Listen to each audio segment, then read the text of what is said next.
Hola y bienvenidos a Revolutions, episodio 5.6, las abdicaciones de Bayona.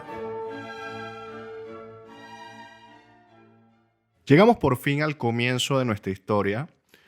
El trabajo preliminar está hecho, los precursores llegaron y se fueron. Los albores de la independencia hispanoamericana están a la vuelta de la esquina y, al igual que ocurrió con la Revolución Haitiana, fue una conmoción masiva en Europa la que envió ondas revolucionarias a través del Atlántico y, en este caso, derribando los cimientos del dominio español en las Américas. La verdad es que es un debate si se habría iniciado un movimiento independentista popular de no haber sido derrocada la monarquía española por Napoleón en mayo de 1808. Pero bueno, al final Napoleón sí derrocó a la monarquía española, así que bueno, aquí vamos. Ahora, a finales de 1805, los británicos habían ganado la batalla de Trafalgar y los franceses habían ganado la batalla de Austerlitz. Y la batalla de Austerlitz puso fin no solo a la guerra de la Tercera Coalición, sino también al Sacro Imperio Romano-Germánico, de 800 años de antigüedad. La destrucción del Sacro Imperio Romano llevó a Prusia a declarar la guerra a Francia en octubre de 1806, convirtiendo la Tercera Coalición de Gran Bretaña, Rusia y Austria en la Cuarta Coalición de Gran Bretaña, Rusia y Prusia. Pero la Cuarta Coalición fue bastante breve. A finales de octubre, Napoleón había destruido el ejército prusiano y capturado Berlín.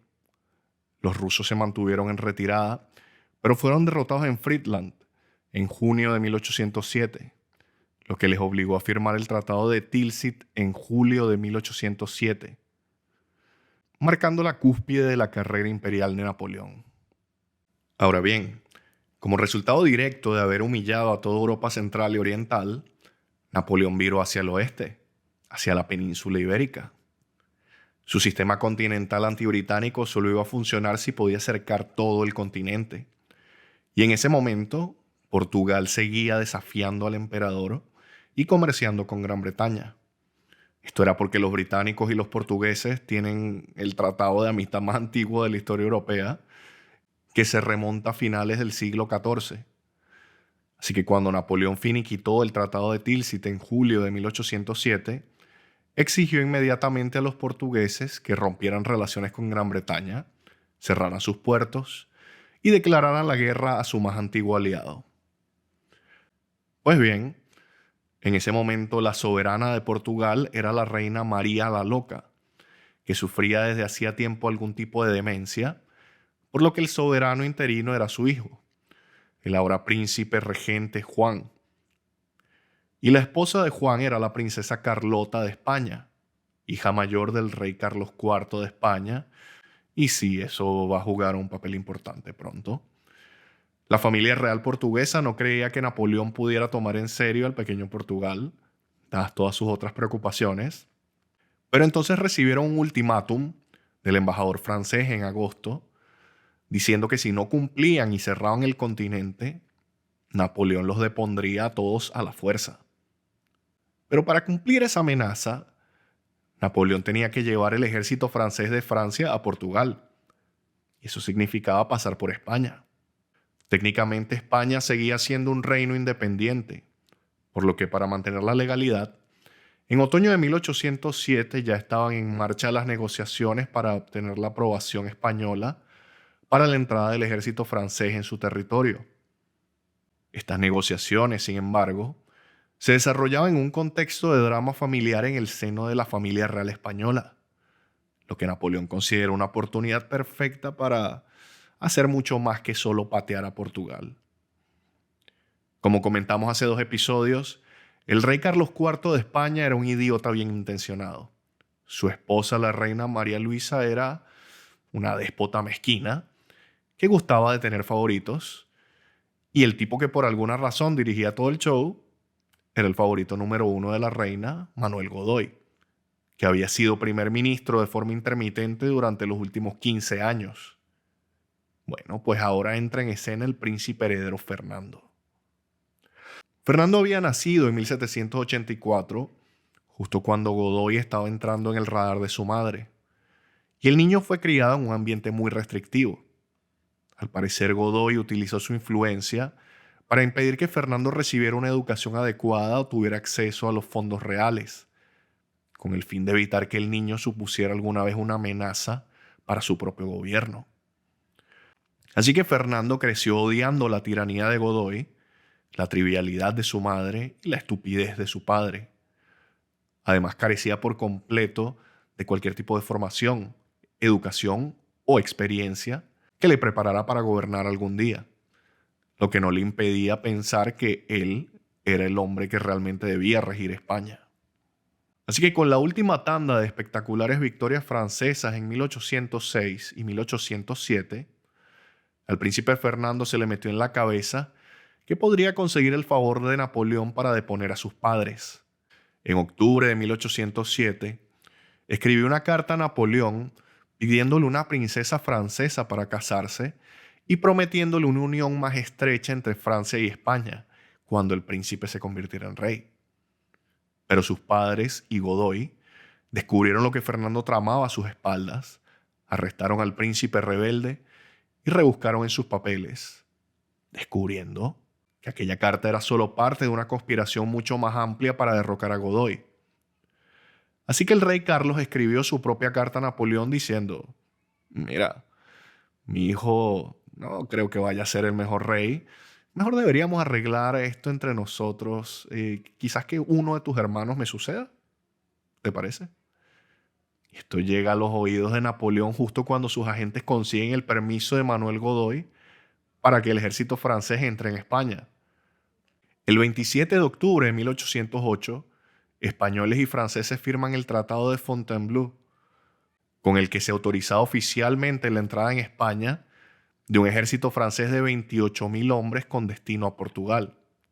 El acuerdo también estipulaba que el Portugal conquistado sería dividido en 3 nuevas unidades. Una de ellas un principado independiente que manejaría el propio Godoy, ya que con el príncipe Fernando conspirando contra él, Godoy estaba muy interesado en dejar el puesto de primer ministro por el de príncipe independiente respaldado por Francia. Así que cuando se firmó el tratado, Godoy tenía la impresión de que acababa de asegurar su ascenso definitivo, en lugar de lo que realmente había asegurado, que era su inminente declive. Y algo de las intenciones de Napoleón en Iberia ya estaban a la vista, porque el emperador no se dignó a esperar a que se firmara el tratado para enviar a sus tropas a través de los Pirineos. Para cuando se firmó el Tratado de Fontainebleau, la invasión francesa de Iberia ya llevaba 10 días en marcha. Mientras tanto, la familia real portuguesa se había dado cuenta de que Napoleón iba en serio. Y en el otoño de 1807 trataron diligentemente de apaciguarlo, pero para entonces ya era demasiado tarde. El 19 de noviembre de 1807 comenzó la invasión francesa de Portugal. Vacilando hasta el final entre la capitulación y la huida, la familia real fue finalmente convencida por sus más antiguos amigos, los británicos, de que en Francia Napoleón ya había anunciado su abdicación colectiva, por lo que tenían que huir sí o sí. Así que toda la corte portuguesa, con miles de nobles y funcionarios, se apresuraron a subir sus cosas a los barcos que pudieron encontrar, y el 29 de noviembre zarparon de Lisboa bajo protección británica rumbo a la seguridad de sus dominios en Brasil. Al día siguiente, el ejército francés entró en Lisboa y Río de Janeiro se convertiría en la sede del Imperio portugués durante los próximos 13 años. La respuesta de España a todo esto fue variada. Mucha gente estaba horrorizada de que Godoy hubiera vendido la península a los franceses, pero otros tenían la esperanza de que la llegada de Napoleón significara el fin de la decadente monarquía de Madrid y de que la energizante modernización francesa revitalizaría España. Pero esas esperanzas se convirtieron en pavor cuando Napoleón hizo caso omiso del limitado número de tropas estipulado en el Tratado de Fontainebleau, alegando que necesitaba asegurar la ocupación francesa de Portugal. Otros 100.000 soldados cruzaron los Pirineos entre diciembre de 1807 y marzo de 1808. Y luego, con diversos pretextos, estas tropas comenzaron a tomar y ocupar importantes ciudadelas, castillos y fortalezas por todo el noreste de España. Los lugareños se dieron cuenta rápidamente de que los franceses tenían algo más en mente que solo anexionarse Portugal. La ira española contra los Borbones por haber invitado a los franceses llevó a la corte a retirarse de Madrid e instalarse en su palacio de invierno en Aranjuez, donde esperaban estar más a salvo de posibles represalias de la turba. Pero no pudieron escapar. A mediados de marzo, el príncipe Fernando utilizó el enfado general contra Godoy en particular para su propio beneficio. El 17 de marzo de 1808, los partidarios de Fernando orquestaron un ataque popular contra la residencia de Godoy en Aranjuez.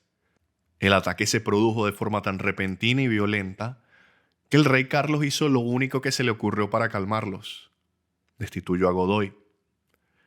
Pero ahora la turba quería más. Querían que Fernando fuera rey, o de lo contrario. Así que 2 días después llegó la sorpresa. El 19 de marzo de 1808, el rey Carlos sucumbió a la multitud y abdicó el trono en favor de su hijo. Entonces, el 24 de marzo, Fernando entró en Madrid entre vítores. El reino se había salvado de las decrépitas reliquias corruptas y comenzaba una nueva era. Y era ciertamente una nueva era, pero no como nadie la esperaba. Tanto el depuesto Carlos como el ascendiente Fernando escribieron cartas a Napoleón en busca de apoyo. Y Napoleón les dijo: oye, mira, yo tengo una idea. ¿Por qué no vienen los dos para acá a la ciudad francesa de Bayona y lo discutimos como gente civilizada? Fernando, convencido de que Napoleón iba a apoyar sus pretensiones, llegó a Bayona el 20 de abril, donde se le comunicó que tenía que abdicar inmediatamente al trono o atenerse a las consecuencias. Fernando intentó resistirse, pero su padre apareció unos días después y cedió. El 5 de mayo, Carlos renunció a su derecho al trono español en favor de Napoleón, y el 6 de mayo Fernando también cedió. Abdicó en favor de su padre, cuyo derecho pasó directamente a Napoleón. En lo que hoy se conoce como las abdicaciones de Bayona, la corona española pasó de los Borbones a los Bonaparte. Carlos IV, la reina María Luisa, el príncipe Fernando y Manuel Godoy permanecerían prisioneros de los franceses durante los 5 años siguientes. En su lugar, Napoleón hizo una importante adición a la dinastía imperial que estaba construyendo, nombrando a su hermano José rey de España y de las Indias. Napoleón pensaba que los españoles eran demasiado complacientes, hombres que carecían de la fibra moral y el coraje para hacer algo más que aceptar las abdicaciones de Bayona como un hecho consumado. Y básicamente tenía razón. En cuanto a los nobles de la corte de Madrid, que no tenían ningún interés en molestar a Napoleón. Pero vaya si se equivocó con el resto de los españoles. Napoleón pensó que necesitaría unos miles de soldados para guarnecer el país una vez tomado, pero era soñándola. Una revuelta ciudadana espontánea contra los ocupantes franceses en Madrid ya había estallado poco antes. El conocido levantamiento del 2 de mayo, que se convirtió en una lucha callejera entre el pueblo de Madrid y los soldados franceses, que fue finalmente aplastada al anochecer, tras lo cual los franceses ejecutaron a cualquiera que hubiera sido capturado con armas en sus manos, marcando la pauta para todo el resto del conflicto. El levantamiento del 2 de mayo marca tradicionalmente el comienzo de la Guerra Peninsular, la resistencia masiva española a Napoleón, que le obligaría a desplegar no unos pocos miles de soldados, sino unos cientos de miles, y contribuiría poderosamente a la caída de su imperio, porque fue ese día cuando la úlcera española empezó a sangrar. En cuanto se supo de las abdicaciones de Bayona, el resto de España enloqueció, cada uno por su lado e independientemente de los demás. Los franceses ya habían ocupado una franja de territorio en el norte que iba aproximadamente desde Pamplona hasta Madrid, pero en todas las provincias de España, los líderes locales empezaron a organizar la resistencia y a declarar su intención de luchar contra los franceses. Y en poco tiempo, la institución que definiría el liderazgo inicial de esa resistencia española se empezó a formar, conocida como la Junta. Partiendo desde el principio de que la metafórica decapitación de la monarquía española significaba que el poder recaía automáticamente en el pueblo, una junta era un comité local autoseleccionado que se autoproclamaba representante de la población local. A finales de mayo de 1808 se estaban formando las primeras juntas y pronto cada municipio medianamente respetable de Iberia había formado su propia junta para actuar como guardián de la soberanía local hasta que la monarquía pudiera ser restaurada. Y por monarquía, todo el mundo se refería ahora a Fernando, ya que Carlos IV y Godoy fueron culpados de dejar entrar a los franceses, así que todas estas juntas juraron lealtad solo a Fernando. Por el momento estas juntas estaban totalmente desconectadas y ninguna era superior o inferior a la otra, aunque en Sevilla se declararon ostentosamente como la Junta Suprema e hicieron ruido para intentar que las otras las reconocieran como tal. No fue así, pero la Junta de Sevilla se convirtió en la más importante de todas en aquellos primeros días. Sevilla era una pequeña ciudad bastante rica y lo más lejos que se podía estar de los franceses, por lo que fueron capaces de empezar a reclutar un ejército real para luchar contra el ejército francés. Pero lo más importante para nuestros propósitos aquí es que la Junta de Sevilla se adjudicó la jurisdicción sobre las Américas y tomó la iniciativa en la comunicación con los líderes de la América Española para asegurarse de que todos se comprometieran a apoyar la resistencia, en lugar de aceptar al rey impostor José Bonaparte. Pasarían 2 meses antes de que la noticia llegara al otro lado del Atlántico, pero tardó bastante menos en llegar a Londres, específicamente a la casa de Francisco de Miranda, quien de nuevo empezó a trabajar en un plan para la liberación de la América Española financiada por los británicos. Cuando terminamos el episodio de la semana pasada, Miranda regresaba a Londres el día de Año Nuevo de 1808, justo en medio de la crisis ibérica. Los británicos acaban de escoltar a la familia real portuguesa y las tropas francesas siguen invadiendo España sin control. A pesar del vergonzoso fracaso de la expedición Leander de Miranda, el gobierno británico estaba dispuesto a seguir hablando con él sobre la perspectiva de la América Española, en parte porque Miranda llegó con despachos oficiales del gobernador de Trinidad, quien personalmente creía que la expedición había fracasado no por Miranda, sino porque no había sido lo suficientemente grande. Así que en cuanto regresó a casa, Miranda se puso manos a la obra con la aprobación del gobierno británico. Se puso con su amigo James Mill a crear un plan para transformar la América Española en 4 nuevos estados, cada uno de los cuales cubriría uno de los 4 virreinatos. Y luego el gobierno británico les asignó trabajar en logística militar con Sir Arthur Wellesley, el futuro duque de Wellington. Wellesley y Miranda elaboraron un plan para enviar una fuerza expedicionaria de 10.000 hombres a Venezuela. Llegaron a un punto de que estaban incluso movilizando unidades y Wellesley estaba haciendo pedidos de suministros. Pero de repente toda la orientación de la política británica cambió abruptamente, luego de las abdicaciones de Bayona. Con los informes que llegaban de que toda Iberia estaba resistiendo a los invasores franceses, el gobierno británico decidió que la guerra contra Napoleón tenía que librarse allí en Europa, no en la lejana Venezuela. Las tropas destinadas a Hispanoamérica fueron redirigidas a una invasión de Portugal, y Wellesley fue quien tuvo que dar la noticia a Miranda de que la expedición iba a ser cancelada.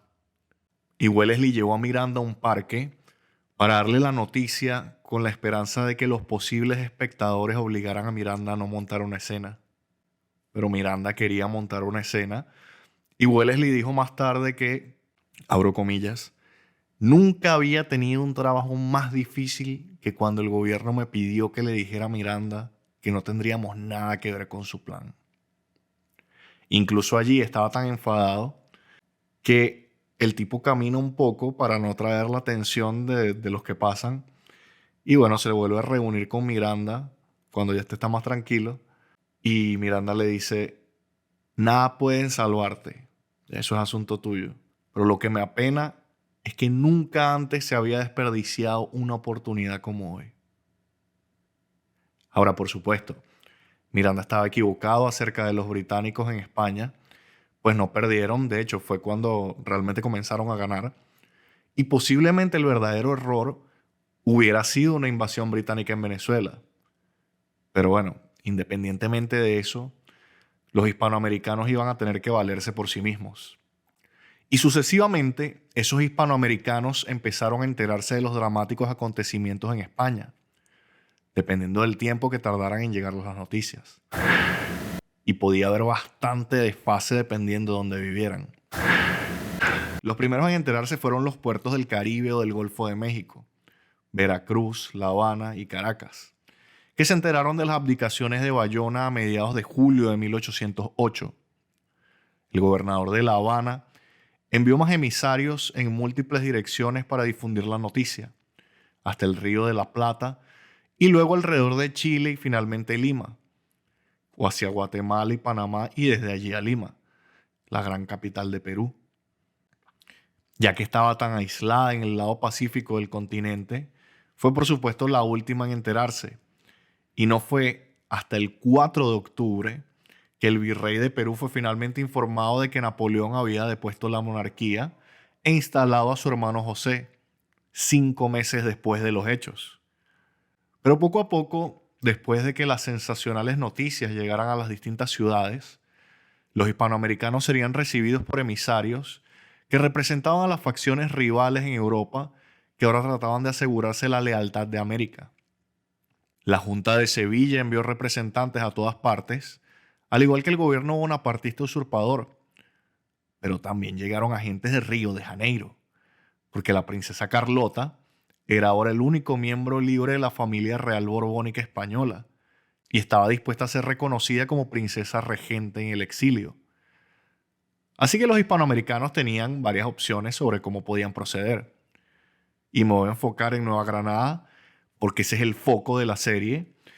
Pero antes quiero darles una idea de qué era lo que se estaba cocinando en los otros 3 virreinatos. En Nueva España, por ejemplo, el ayuntamiento de la Ciudad de México quería que el virrey convocara algún tipo de junta representativa. Después de todo, Nueva España era un reino rico y civilizado de 6 millones de habitantes. Y la propia Ciudad de México era una de las grandes ciudades del Imperio Español, por lo que sus habitantes merecían los mismos derechos que sus primos españoles. Oye, nosotros también deberíamos tener una junta. Y para horror de los conservadores administradores peninsulares que residían en la Ciudad de México, el propio virrey parecía estar de acuerdo. Se reunió en repetidas ocasiones con una asamblea informal de líderes locales de la Ciudad de México y a mediados de septiembre se dirigió a la audiencia conservadora con un plan para pedir a las ciudades de Nueva España que enviaran representantes para crear un órgano consultivo mientras durara la crisis.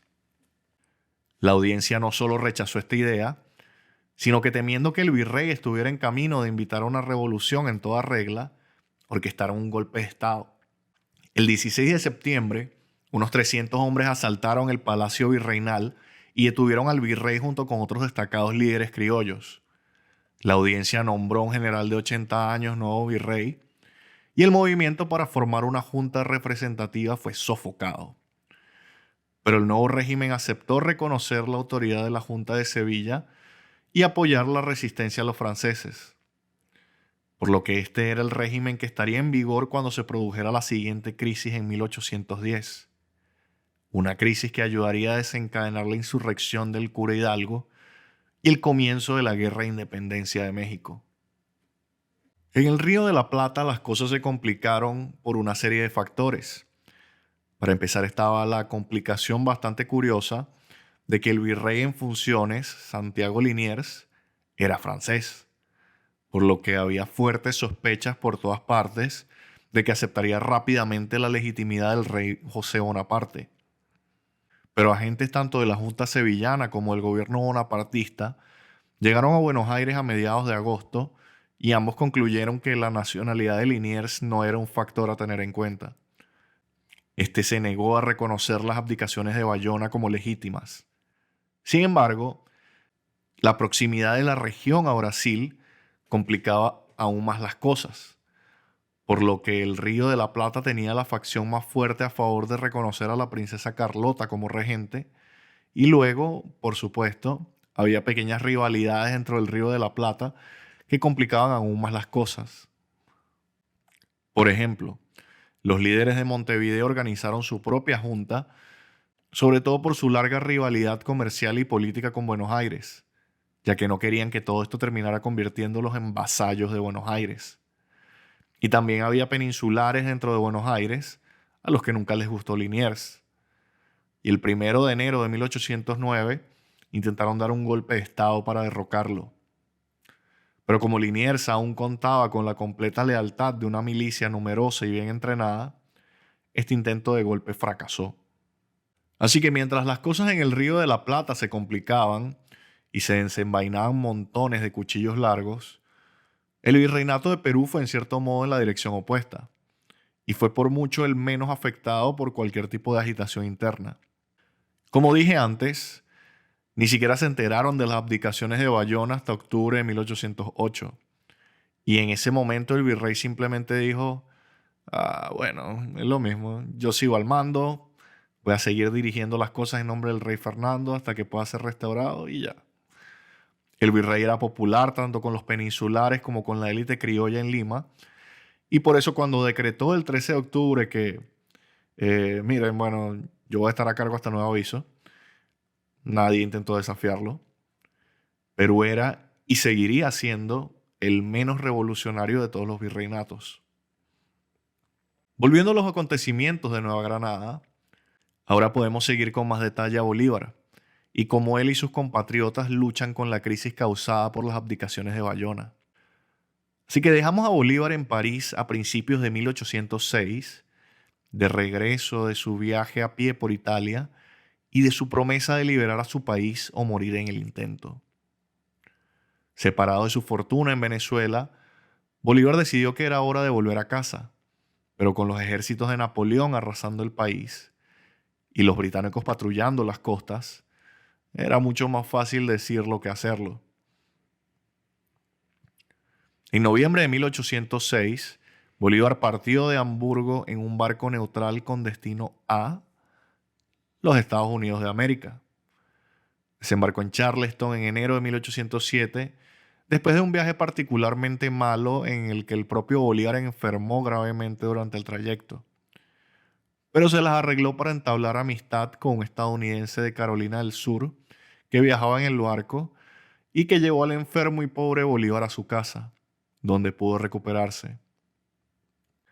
Una vez recuperado, Bolívar se dirigió a Filadelfia, donde por fin pudo ponerse en contacto directo con agentes de Caracas y conseguir dinero en efectivo para pagar las deudas que había ido acumulando y asegurarse el pasaje de vuelta a casa. En total, Bolívar pasó unos 5 meses en Estados Unidos, donde dijo que, abro comillas, encontró por primera vez la libertad racional. Aunque también se encontró con el mal sabor de boca que Miranda había dejado en todo el mundo tras la debacle del Leander. Y las perspectivas de que se cumpliera su juramento de liberar a su patria parecían estar lo más lejos posible.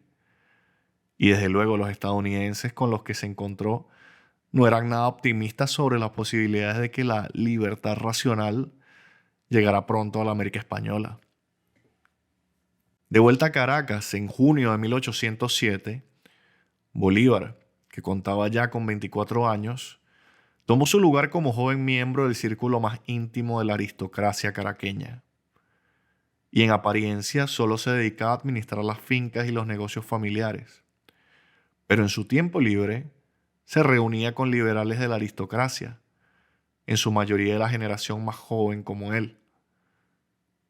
Bajo la apariencia de clubes de lectura, fiestas sociales y partidas de cartas, se reunían para hablar de política, entre ellos su hermano mayor Juan Vicente, algunos hermanos de su madre, incluido el tío con el que famosamente había reñido de niño, y también varios miembros de la extensa familia del Toro, y finalmente Andrés Bello, que había sido brevemente tutor de Bolívar y que ahora era el secretario principal del capitán general de Venezuela. A lo largo de 1807 y principios de 1808, No había mucho más que hacer, más que hablar.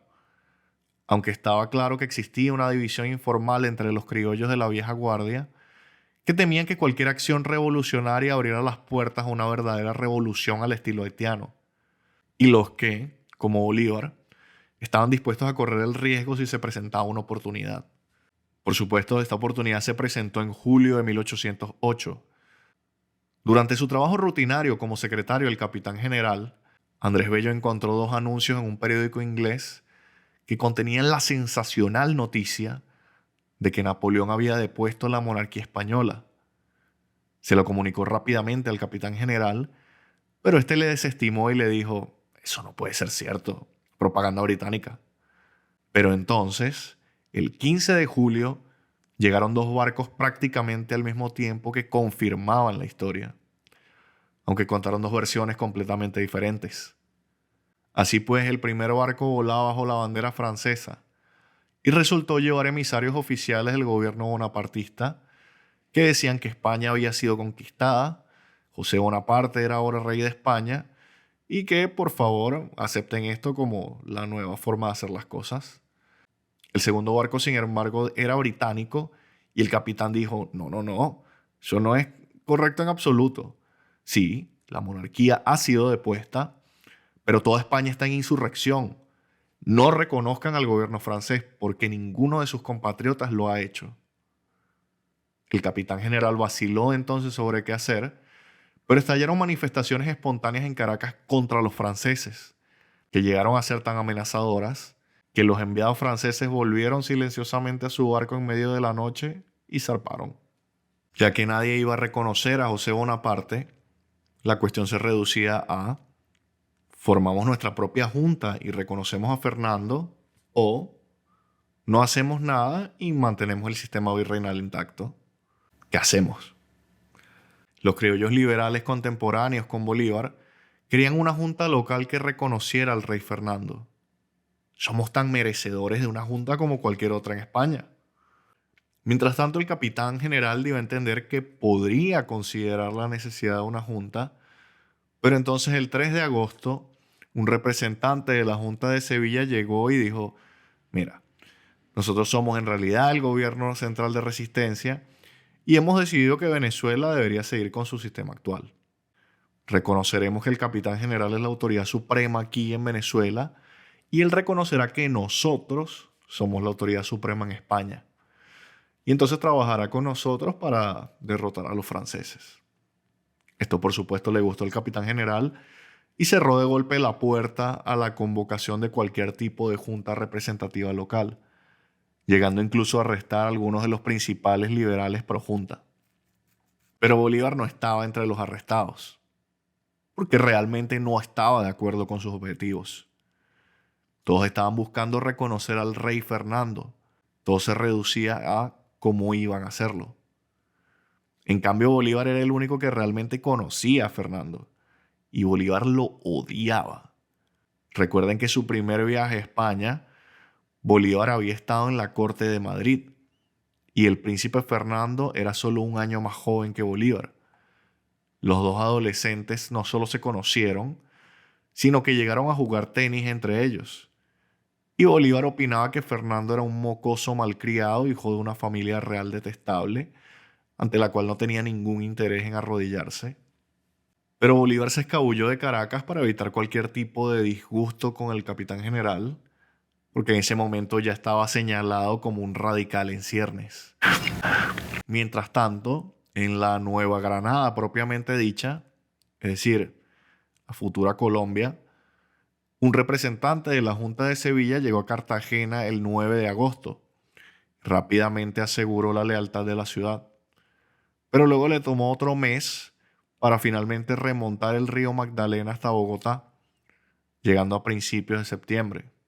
Y allí llevó el mismo simple mensaje que había llevado a Caracas: mantener el sistema virreinal en su lugar, no molestarse en establecer una junta, pues realmente no es necesario, solo mantener el gobierno y la burocracia existentes en su lugar y estar preparados para apoyar la gran guerra patriótica de resistencia en España, de cualquier manera que pudieran. El virrey de Bogotá estaba muy contento con este acuerdo y rápidamente cortó de raíz cualquier intento de la élite bogotana de formar su propia junta. Pero los criollos de Caracas no estaban dispuestos a rendirse tan fácilmente, y al cabo de unos meses, redactaron una petición firmada por un grupo de líderes locales en la que afirmaban que tenían derecho a formar una junta y exigían al capitán general que les permitiera hacerlo. Presentaron esta petición el 24 de noviembre, pero al capitán general no le interesaba. En su mente ya estaba todo resuelto. Así que en respuesta hizo una redada por la ciudad, arrestando a todos los que habían firmado la carta y haciendo un gran espectáculo de represión para demostrar qué opinaba acerca de toda esta tontería de la Junta. Bolívar tampoco fue detenido en esta redada porque no había firmado la carta. Él no iba a reconocer a Fernando. Para él todo esto era el principio de la independencia y no se conformaría con menos. Pero no sería sino hasta 1810 que los acontecimientos finalmente alcanzaron la visión de Bolívar para el futuro de la América española. Así estaban las cosas a finales de 1808. En los 4 virreinatos americanos, los propios virreyes seguían siendo la máxima autoridad. Todos reconocían la legitimidad de la resistencia española a los franceses y la autoridad de la Junta de Sevilla, siendo los intentos de crear juntas americanas en su mayoría reprimidos.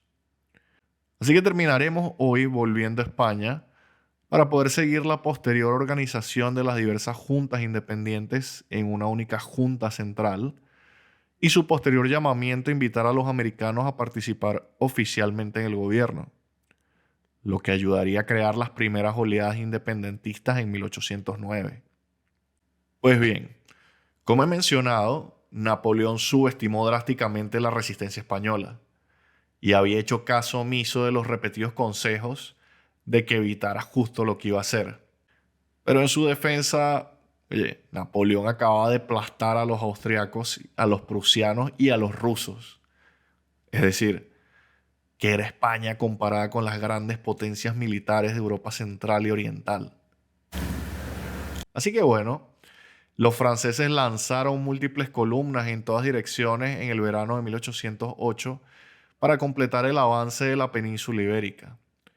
La mayoría de estas columnas se encontraron acosadas por bandas independientes de combatientes, y es aquí donde nace la palabra guerrilla, ya que los españoles no tenían fuerzas para librar una guerra convencional, pero hostigaban a los franceses en pequeñas confrontaciones, como librando pequeñas guerras, es decir, guerrillas. Sin embargo, la Junta de Sevilla logró organizar destacamentos del ejército regular español y de voluntarios patriotas en un verdadero ejército, de casi 30.000 hombres, que luego enviaron a bloquear el avance de un ejército francés de 25.000 hombres en Andalucía. A mediados de julio de 1808, ese ejército español obtuvo una rotunda victoria en la batalla de Bailén, forzando una rendición completa de los franceses. Y hay que destacar que entre los que lucharon en Bailén había un capitán del ejército español llamado José de San Martín, quien jugará un papel importante en el futuro de la revolución hispanoamericana.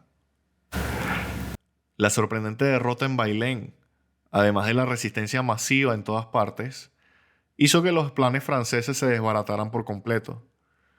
José Bonaparte hizo lo que se suponía que iba a ser su entrada permanente en Madrid el 19 de julio, pero no permaneció en la ciudad ni siquiera 2 semanas, antes de retirarse prudentemente a un territorio más seguro el 1 de agosto.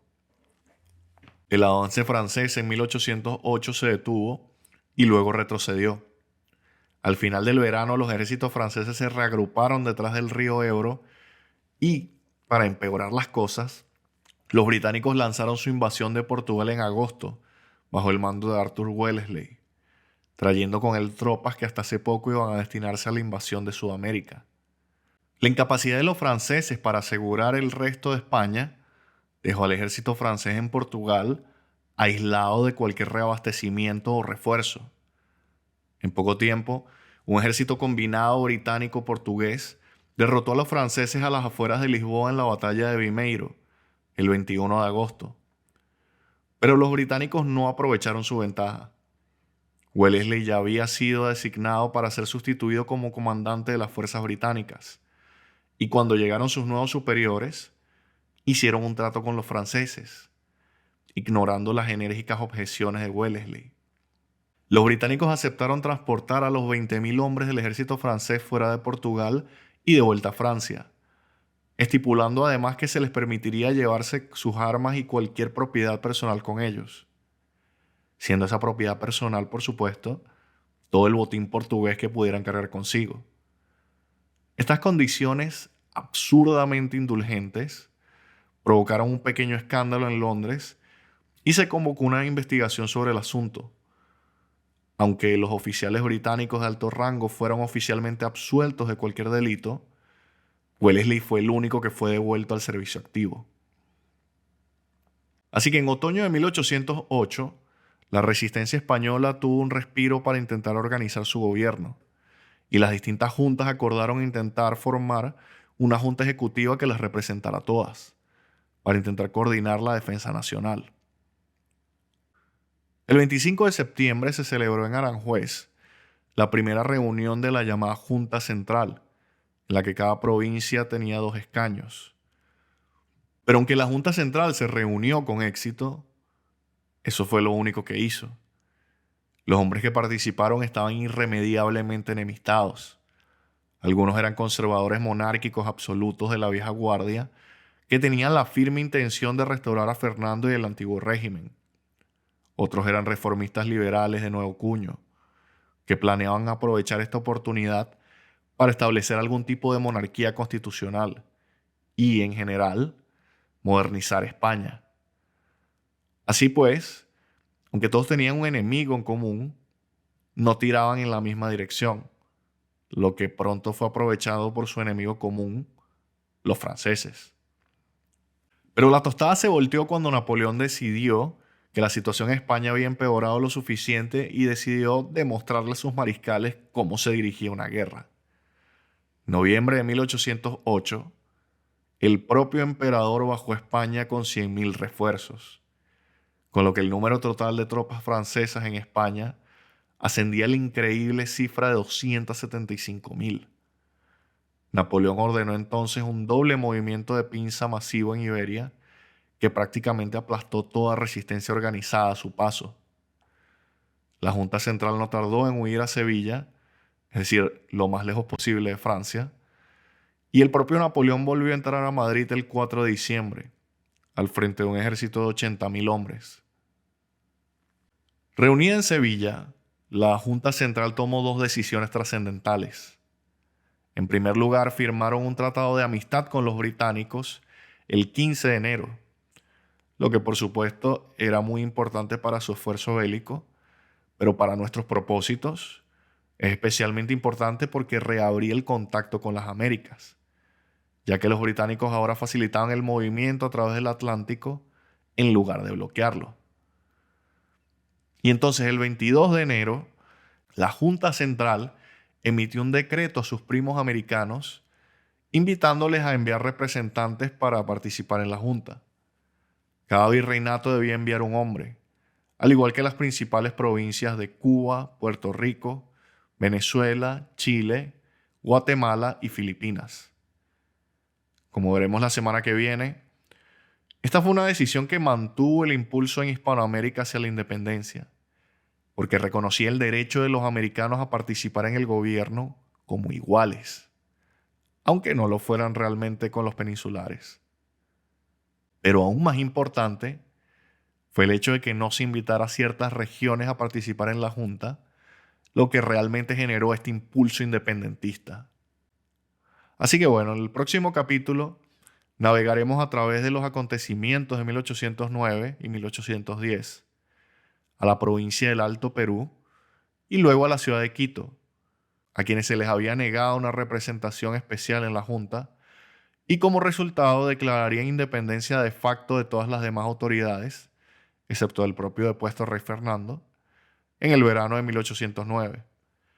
Y mientras Sudamérica empezaba a volverse más caótica, el viento de la guerra peninsular sopló tan fuerte contra España que la Junta Central se derrumbó a principios de 1810. dejando otro vacío de poder que esta vez fue plenamente aprovechado por los radicales de América para declararse independientes. Y bueno, en Caracas, Simón Bolívar por fin va a tener una causa que podrá apoyar.